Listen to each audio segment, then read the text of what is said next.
Summary is also focusing the stage design that has been taken in this national curriculum framework, और obvious है कि ये guided है national education policy से. सो दी stage contents, एक कितने स्टेजेस हैं? पहला क्या, पूरा नहीं लिखेंगे, फाउंडेशन, फाउंडेशनल स्टेज, आप उसको सुनते जाएं. और ये कहाँ से कहाँ तक है फाउंडेशनल स्टेज? ये ईयर तो 3 to 8 ईयर्स है, और ये क्लास कौन कौन कवर करता है? 5 ईयर्स, मतलब 3 प्री ईयर्स, और फिर मतलब जिसको हम लोग yearly childhood care and education कहेंगे, मतलब उसको हम लिख सकते हैं कि ECCE, यही ना होता है, early childhood care and education. 2 years, 2 class, class 2 class, मतलब क्लास 1 2 और 3 शुरू का. तो ये क्या हो गया, इसके बारे में इसकी चर्चा करता है. फाउंडेशनल स्टेज 3 से 8 साल के लिए, 5 साल उसमें है, और 5 साल में वो early childhood care and education के साथ साथ क्लास 1 और क्लास 2 को कवर करता है. दूसरा है प्रिपरेटरी स्टेज. प्रिपरेटरी स्टेज कहाँ से कहाँ तक है? इसमें ये यदि ले तो 8 तक खत्म ही हो रहा है, 8 से ही शुरू हो रहा है 11 तक, 3 साल. ऑब्वियस है कि वो 3 साल का आपका है, तो 3 साल. क्लास कौन कौन है? तो क्लास 3 से 5 तक, ये भी क्लियर है. दूसरा, तीसरा जो है वो आपका, इसका नाम दिया है मिडिल स्टेज.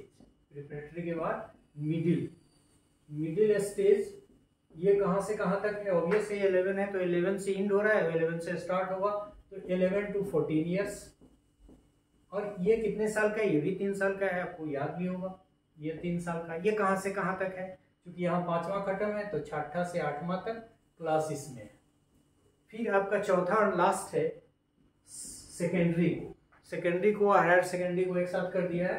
तो सेकेंडरी स्टेज, इसमें कहाँ से कहाँ तक है? 14 से शुरू होगा, ऑब्वियस है, 14 से शुरू होके ये खत्म हो रहा है 18 तक. और इसमें साल कितने हो गए? 4 साल में कहाँ से कहाँ तक? क्लास 9 से लेकर 12 तक, जो पहले 10+2 था. तो ये एक डिस्क्रिप्शन समरी में भी दिया है कि ये 4 स्टेजेस हैं. फाउंडेशनल स्टेज जिसका डिस्क्रिप्शन है 3 से 8 साल तक, 5 साल स्टार्ट होता है early childhood care and education से क्लास 2 तक. प्रिपरेटरी 8 से 11 साल, 3 साल, 3 से 5 क्लास तक. Middle 11 year to 14 years, 3 years का स्ट्रक्चर है, 6 to 8 क्लास को कवर करता है. और सेकेंडरी स्टेज जो 10+2 दोनों को मिला दिया है, तो 9, 10, 11 एंड 12, 11 से 14 साल तक, 14 से 18 साल तक, 4 साल का. और class 9 to 12 with phase 1 and 2, मतलब इसके फेज 2 है. इसमें कितने फेज हैं? 2 फेज है, phase 1 and phase 2. So this phase 1 and 2 क्या है? फेज 1 किस तरफ इंडिकेट कर रहा है? ये आपका फेज 1 9-10 का, और फेज 2 कितने का? 11 and 12 का. मतलब ये 2, जिसको 10 अलग था और 2 अलग था, तो ये 4 साल का किया, तो 2 फेज इसमें मेंशन किए हुए हैं. This stage design contains other information regarding subjects and specialisations. और जब इस स्टेज डिजाइन को आप पूरा डॉक्यूमेंट को पढ़ेंगे, तो उसमें आप देखेंगे कि इस स्टेज डिजाइन में बहुत सारी चीज़ें हैं जो कंटेंट के बारे में और सब्जेक्ट्स के स्पेशलाइजेशन के बारे में बताता है. At middle stage there is description of 4 groups. Middle stage जो यहाँ है, मतलब इसके बारे में बहुत डिस्क्रिप्शन की जरूरत नहीं है. इसमें 4 ग्रुप है.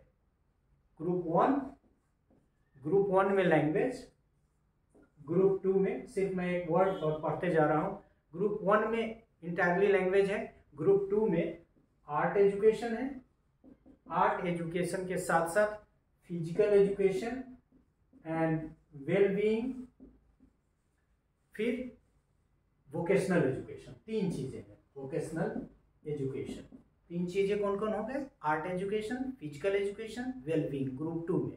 ग्रुप 3 में ये सोशल साइंस और इंटरडिसिप्लिनरी एरिया, सोशल साइंस और इंटरडिसिप्लिनरी एरिया, मतलब उसी तरह की चीजें एक साथ कर दिया है. और ग्रुप 4 में आपको mathematics and computational thinking and science, यही होगा मैथमेटिक्स। एंड मैथमेटिक्स के साथ जहां भी है कंप्यूटेशनल थिंकिंग है और इसके बाद साइंस है। तो मिडिल स्टेज से ग्रुप का डिस्क्रिप्शन भी हो जा रहा है और हमको लगता है कि ये कहाँ से मिडिल स्टार्ट हो रहा है, यहाँ से क्लास 6 से। क्लास 6 से ही हमको लगता है कि लैंग्वेज का जो मैं 8 कह रहा था वो यहाँ से स्टार्ट हो रहा है कई लैंग्वेज, क्योंकि वो ग्रुप में लैंग्वेज बांटा, 4 ग्रुप में मिडिल में पढ़ना है। एक तो लैंग्वेज का ग्रुप होगा, दूसरा यहाँ दिए हुए है art education, physical education and wellbeing मतलब हेल्थ से रिलेटेड, और फिर वोकेशनल एजुकेशन, तीसरा social science and interdisciplinary areas मतलब सोशल साइंस से रिलेटेड चीजें कहीं environment etcetera etcetera. Mathematics and computational thinking एक साथ है और फिर science education. So at middle stage there are 4 groups, all the group subjects have a comprehensive list. क्योंकि अब इतना संभव नहीं था लेक्चर में सारे सब्जेक्ट्स को भी लाना, इसलिए इन ग्रुप में आप देखेंगे तो और भी बहुत सारे लैंग्वेज में ऑब्वियस है कि लैंग्वेजेस मेंशन होंगे। यहाँ तो सिर्फ एक ही लैंग्वेज लिख दिया, लेकिन लैंग्वेज का लिस्ट बहुत कॉम्प्रिहेंसिव है। इसमें भी क्या क्या है, फिर साइंस और इंटरडिसिप्लिनरी में मैथमेटिक्स, कंप्यूटेशनल एंड साइंस। तो ये 4 ग्रुप बनाए गए हैं मिडिल स्टेज में जिसको पढ़ना है बच्चे को। फिर मिडिल स्टेज के बाद सीधे सेकेंडरी स्टेज, क्योंकि ये दोनों स्टेज में बाइफर्केशन नहीं है, यहाँ सेकेंडरी स्टेज में भी बाइफर्केशन है और उसमें भी 4 ग्रुप बनाए गए हैं। और ऑब्वियस है कि 11th and 12th secondary stage, sorry all the groups, अच्छा ये सेकेंडरी स्टेज में फेज 2 में 11 and 12 have 3 groups besides language group age group 1। मतलब ये डिस्क्रिप्शन तो चलता ही आ रहा है सेकेंडरी स्टेज तक।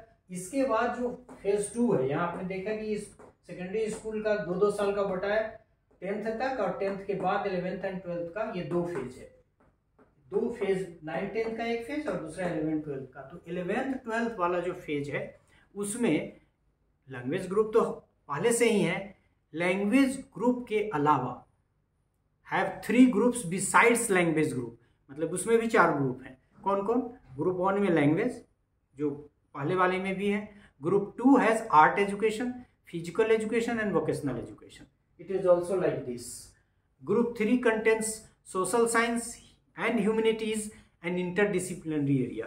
थोड़ा सा डिफरेंट है लेकिन लाइन वही है जो मिडिल से चला आ रहा है। And group 4 contents science, mathematics and computational thinking. तो मोर और लेस सेकेंडरी स्टेज भी उसी की तरफ चला जा रहा है। लेकिन जब आप लिस्ट देखेंगे तो सेकेंडरी स्टेज पे लिस्ट कॉम्प्रिहेंसिव हो गया, वो ज़्यादा पर्टिकुलर है, ज़्यादा कॉम्प्रिहेंसिव है। ये stage design also deals with, और ये जो स्टेज डिज़ाइन है पूरा का पूरा ये लैंग्वेज रीडिंग के बारे में, मतलब लैंग्वेज तो अलग सब्जेक्ट में डाल ही दिया, मतलब फोकस में क्या होगा, लैंग्वेज रीडिंग, सब्जेक्ट कॉम्बिनेशंस, इसकी अलग से चर्चा है। लैंग्वेज रीडिंग के बारे में, सब्जेक्ट कॉम्बिनेशंस के बारे में and other transaction and evaluation related matter, मतलब इन सारी चीज़ों की भी चर्चा स्टेज डिज़ाइन अंडर वाले सब हेड में समरी के माध्यम से अलग प्रकारांतर से कॉम्प्रिहेंसिव ढंग से कहने की कोशिश की गई है। तो इस तरह से एक तो ये कि 4 स्टेज, फिर यहाँ तक कॉमन, फिर यहाँ से डिसाइड, इसी को कंटिन्यू करते हुए थोड़ा सब्जेक्ट फेज 1 फेज 2, फेज 1 तक तो सेम है लेकिन फेज 2 में थोड़ा सा चेंजेज है। वो चेंजेस कॉम्प्रिहेंसिव की दृष्टि से है, लेकिन लैंग्वेज है सब जगह, और आर्ट एजुकेशन है, फिजिकल एजुकेशन एंड वेलबींग है, सोशल साइंस है, इंटरडिसिप्लिनरी सब्जेक्ट है, और बाद में +2 लेवल पर ह्यूमैनिटीज वगैरह भी ऐड हो जा रहा है, मैथमेटिक्स है, कंप्यूटेशनल थिंकिंग है, साइंस है। लेकिन धीरे धीरे ये संकल्पना है कि जैसे जैसे मिडिल ऑनवर्ड्स हम बढ़ें तो धीरे धीरे हम मल्टी डिसिप्लिनरी और इन वन सेंस और अदर किसी एक फील्ड में ज़्यादा पढ़ने, ज़्यादा कॉम्प्रिहेंसिव, हालांकि उसको ग्रेटर स्पेशलाइजेशन तो नहीं कर सकते हैं, लेकिन फिर भी ज़्यादा पढ़ने के माध्यम से हम कह सकते हैं कि लिस्ट जो कॉम्प्रिहेंसिव है, ऑप्शंस ज़्यादा हैं, उसकी तरफ इशारा कर रहा है। So thank you for this part in which we could learn stage design as reflected in summary of NCF.